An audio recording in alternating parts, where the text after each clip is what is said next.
Hello, I'm Luca and I'm here in another role today, teacher of Italian and in the same time of cuisine. We are going to cook some simple food, talking in English and learning Italian at the same time. Today we are cooking spaghetti con le vongole. Spaghetti is written with age between G and E because the sound G in Italian is often made with G plus age. I can write it.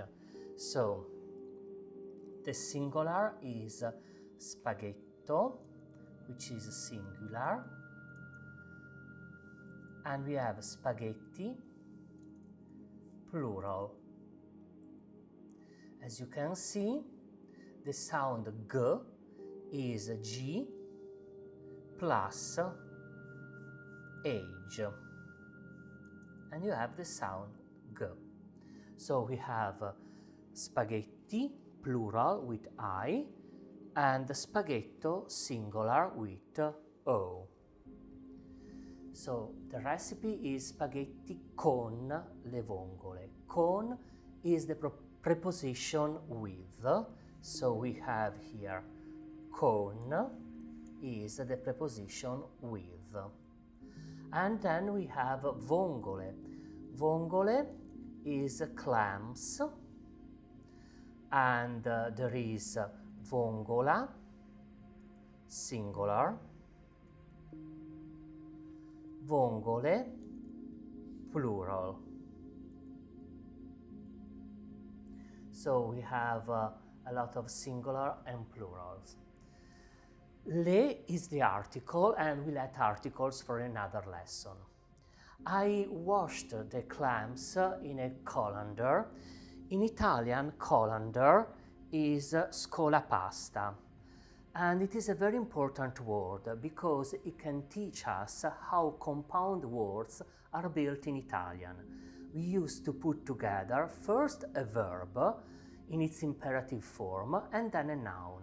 So scolapasta comes from the verb scolare, imperative scola, and pasta, which is a noun. So scola, pasta. If you want, I can write it also for you. So scolapasta, it is written all together, which is given from scola, which is the imperative of the verb scolare, and the pasta, which is a noun. And you can form a lot of words like this in Italian. The verb in its imperative, do this, do something, clean this, put this. In this case, drain pasta, scola, pasta. Scolare is to drain, scola, pasta. And in English, of course, it is a colander. And now we have inside our clams. I already drained them and I washed them because they come from boxes and they had a very unhealthy liquid, which is a preservative. It is better to wash out. It is a special liquid, not healthy at all. I put some salt in the water. Salt in Italian is sale, and I can write it for you. So we have salt is sale. In this case, it is a coarse salt. In Italian, coarse salt is sale grosso.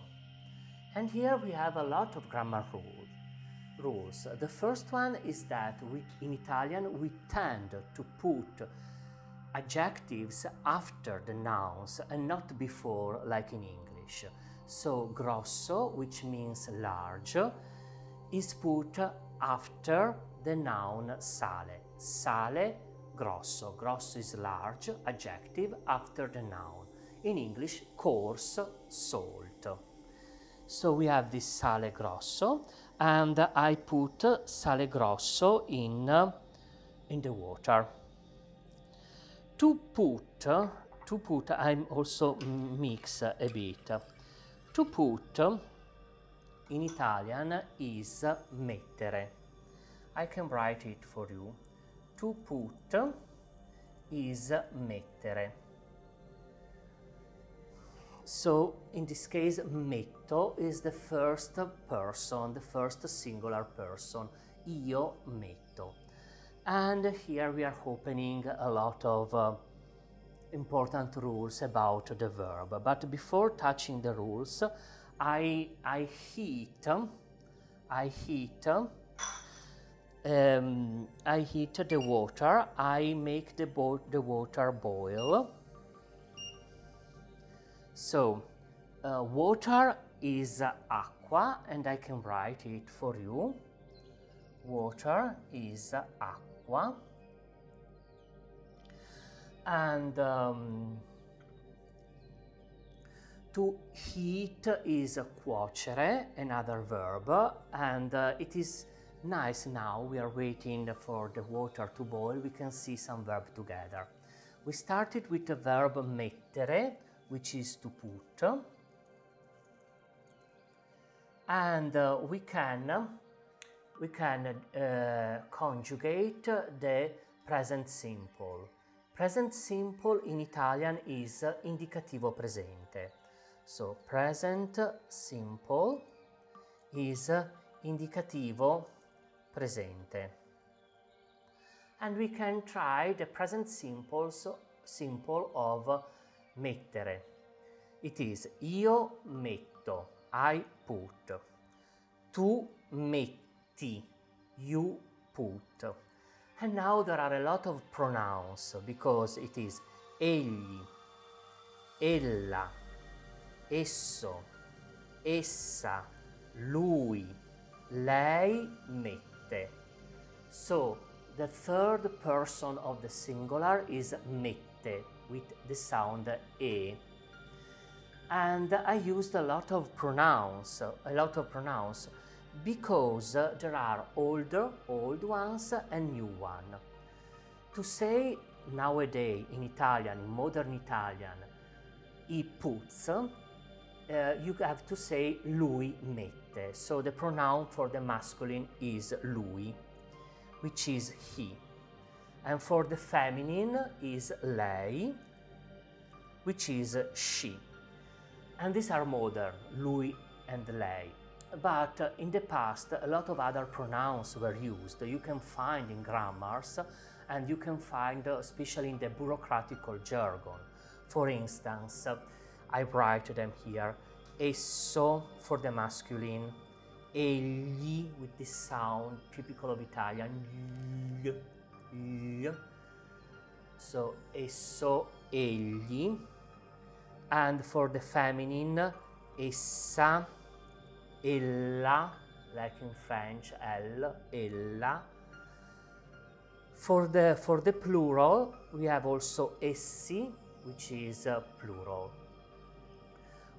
So that's why there are a lot of pronouns. But now I come back to the verb to put,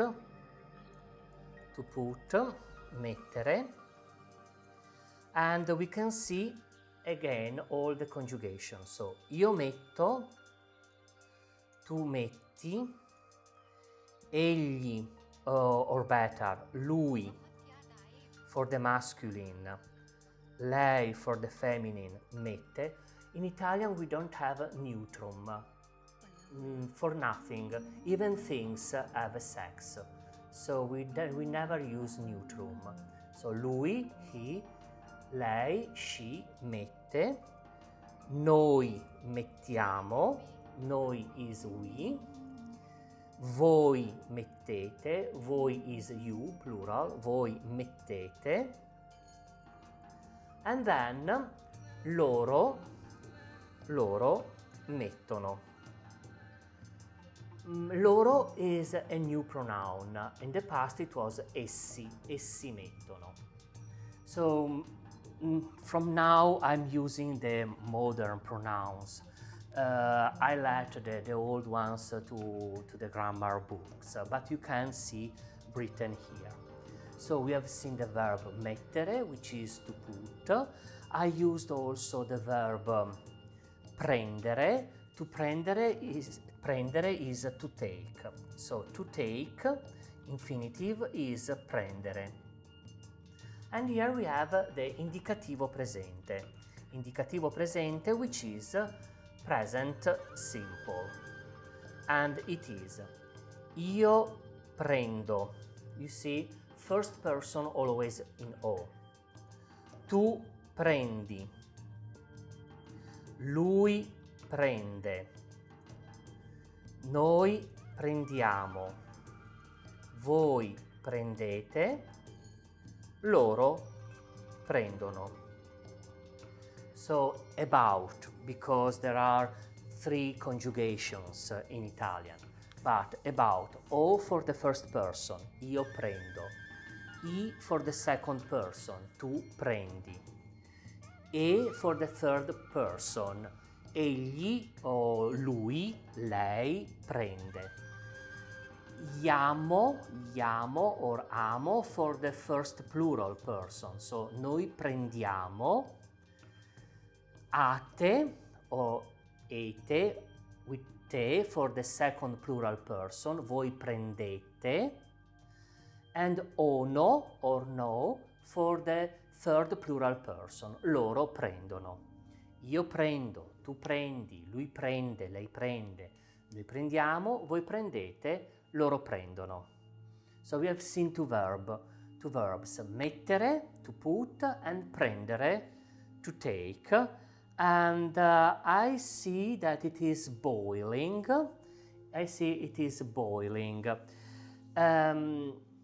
Boiling, this ing form, in Italian is often translated with the verb in endo. So, boiling is bollendo. I write it, boiling can have as translation bollendo.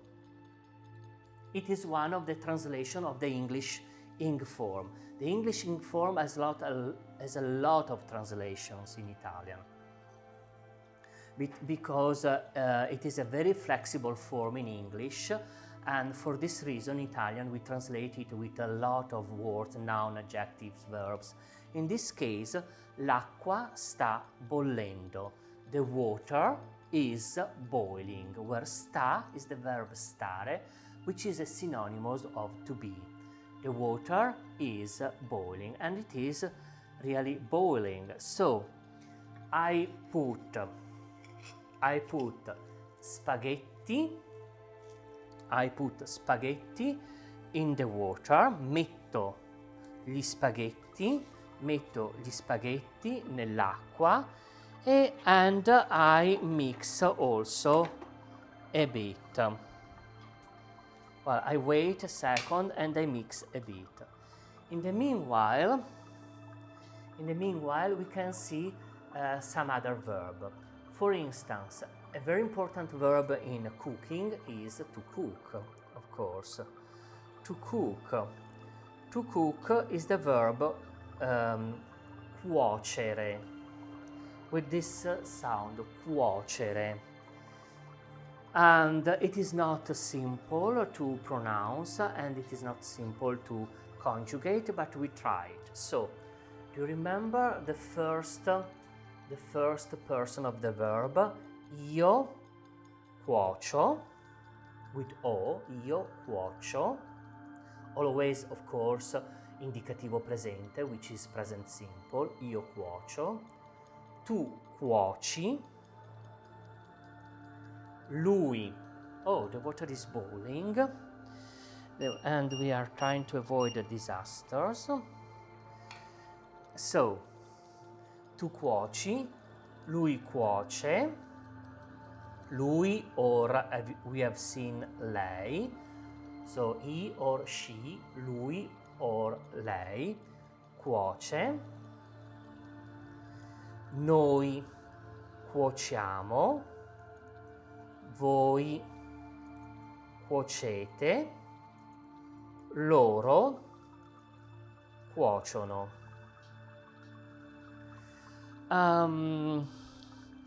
So now I help spaghetti to boil totally and in the best way.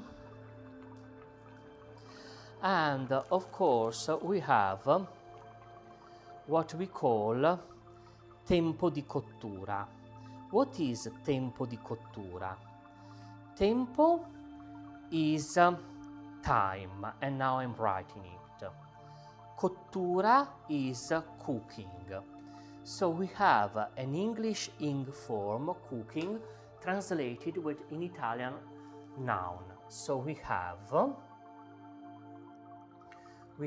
tempo di cottura. Tempo is time, di is of, and cottura is a noun, and it is cooking. So you can see time of cooking literally, tempo di cottura. In this case it is 9 minutes. So I can write it 9 minutes. 9 minutes is 9. 9 is the number, the numeral, cardinal. Minuti. Minuti. You can recognize here the sound E, which is the sound of the plural of a lot of words. We have seen spaghetti, we have seen minuti, and please say panini is plural, not singular. That's why when I am abroad, I always read panini or used for the singular. The singular is panino, and the plural is panini with E. So, time of cooking, tempo di cottura, 9 minutes, minuti. We can see all the numbers, at least up to 10. Uno, which is 1, due, which is 2, due,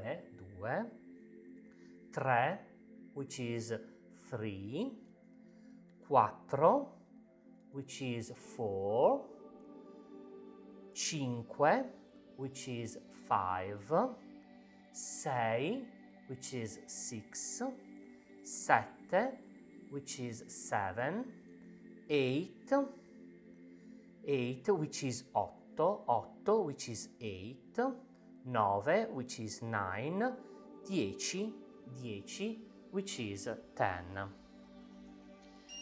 So, we have seen plural. I mix a bit. We have seen plural. We have seen singular of some words, masculine words, singular in O, plural in E. And now we are waiting about 10 minutes, 10 minuti for the cooking. So I use this time to tell you that if you want to subscribe, or if you need more information, you will find my email address also below, and you can contact me for private lessons or for other sessions, and you can subscribe and also see my other videos. We have seen a lot of grammar, and the food was simple today because the grammar is not so simple. I want to refresh a bit what we have seen together. So spaghetto singular, spaghetti plural, O singular, E plural. G plus H is the sound G. So the doubt, it is pronounced spaghetti or spaghetti. It is spaghetti because G plus H is always G. Spaghetti. Con is with, like in Spanish. Vongole is plural. Vongole are clams. Vongole is plural in E because the name is feminine. And vongola is singular. So a feminine word is often with a singular, e plural. You can find how I write these sounds because they don't correspond with, of course, with the English phonetics. Then we have seen scolapasta, this Italian compound nouns made by verb and a noun, scolapasta, drain pasta, which is colander. We have seen salt, sale. We have seen coarse salt, sale grosso. We have seen the verb to put, mettere, to put, mettere, and it is a verb which we have conjugate in the present simple. Indicativo presente is the present simple, and it is io metto, tu metti, lui mette, lei mette, noi mettiamo, voi mettete, loro mettono. Then we have seen water, acqua, and we have seen a lot of pronouns, but the most used are io, I, tu, you, I, lui, she, lei, noi, we, you, plural, voi, loro, they. And we have seen this is the most commonly used. We have seen there are ancient ones also. We have seen the verb prendere. Prendere is to take, and the present simple is io prendo, tu prendi, lui prende, lei prende, noi prendiamo, voi prendete, loro prendono, always present simple. We have seen the verb cuocere. Cuocere is to cook.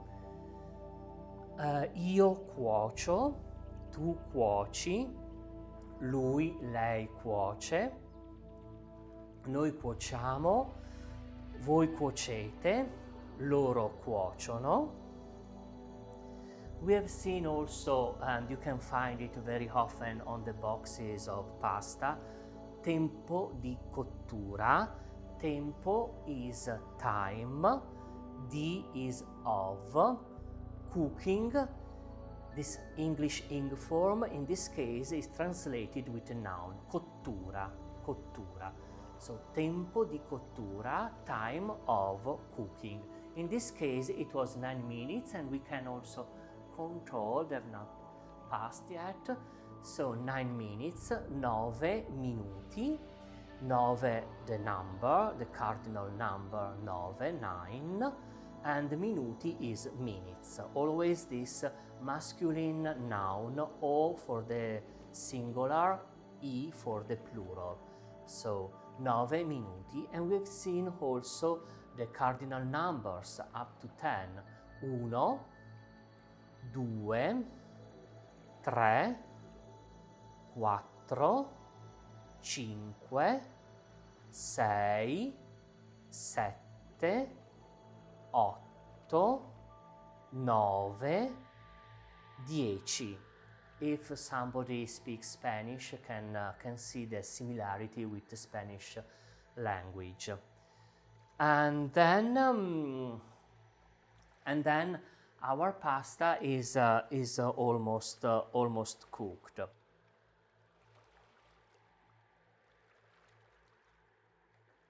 Well, now pasta is ready, and we have just to pour clams on it, and just to mix very, very softly. So pasta is international word, is a general word. In this case, the name of this pasta is spaghetti, of course, and every kind of pasta has got its name. And I'm pouring very, very softly. I said pasta is ready. Ready in Italian is pronto. It is a very important word, ready, and I can also write it for you. So, ready is pronto. And in this case, pasta is feminine, and so pasta is pronta because pasta is feminine. We always concord the noun with the adjective pasta, pronta. And this is ready, this is an important word, especially pronto in the masculine form, because in Italian is the common answer to the telephone. In English, when you answer to the telephone, you say hello, you telephone and you say hello. In Italian, we say pronto. Pronto is ready, because in the ancient world, we had to say we are ready here, ready near the telephone. We were obliged to say we are ready here near the telephone. So we say ready, pronto, to say yes, I'm ready to talk with you. And you use it also a lot for the telephone. And so it is almost ready. It is, I can show the result. It is a very simple recipe, but very tasty. Tasty is saporito. And now there is a little dilemma, a little etiquette problem, a problem of good manner. I should end this recording saying bon appetit. Enjoy your meal, bon appetit. And I know that these sentences are used in all foreign languages. We have also in Italian.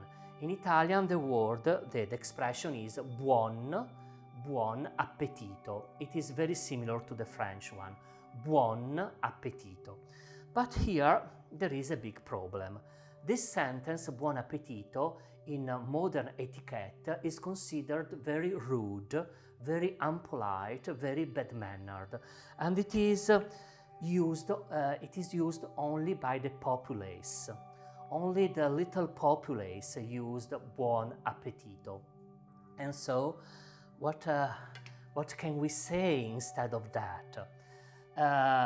The etiquette says nothing, but to conclude this video, I can say buono studio dell'italiano. Have a nice, buono, nice, studio, studying of the Italian language, dell'italiano, buono studio dell'italiano. So, with this, I hope you enjoyed. I hope you liked. If you liked, if you enjoy, you can share, you can subscribe, or you can simply let me a like. Bye, and see you in the next video.